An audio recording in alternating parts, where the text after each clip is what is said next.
So you've got your own home and you're starting to look at buying an investment property. Hi, I'm James and I'm from the Property Education Company, and today we're going to talk about investment properties and some strategies you can do to maximize your returns. What I really want to talk about is using equity from an existing property to then purchase a new investment. We can talk about negative gearing as well, and what I also want to discuss is interest-only loans, particularly on investment loans. So let's get into it.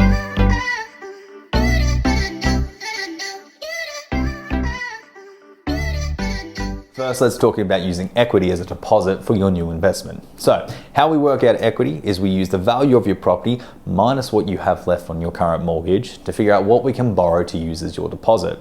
Once we have that deposit, we now have an additional loan that is entirely for your new investment, which can save you having to spend all that time again trying to save up money to use as a deposit on a new loan.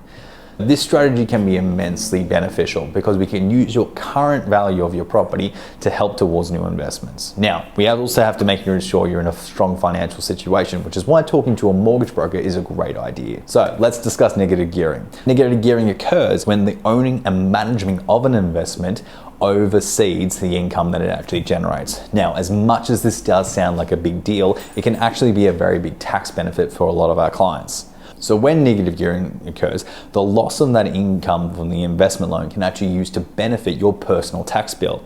Now, this can be really great in the short term when it comes to your own tax benefits, but also can help in the long term when it comes to your capital growth of your investment portfolio. Lastly, let's talk about interest-only loans. So interest-only loans can be massively beneficial to a lot of our clients, especially with those with larger investment portfolios and if it suits their needs. So an interest-only loan means that we only pay the interest portion of a repayment over 1 to 5 years, depending on what we select that's beneficial for the client, and we don't touch the principal. The main benefit of interest-only loans is actually its increased cash flow over the course of the interest-only period. That means you can spend more time with your money investing in other projects. It can be renovations on certain investments or can be going on a holiday, for example, if you really need to, but it can help cover some of those costs because of the reduced repayments every single month. So I hope a lot of this information was helpful. If you do have a lot of questions, if you'd like to discuss it, reach out to anyone in the Property Education Company.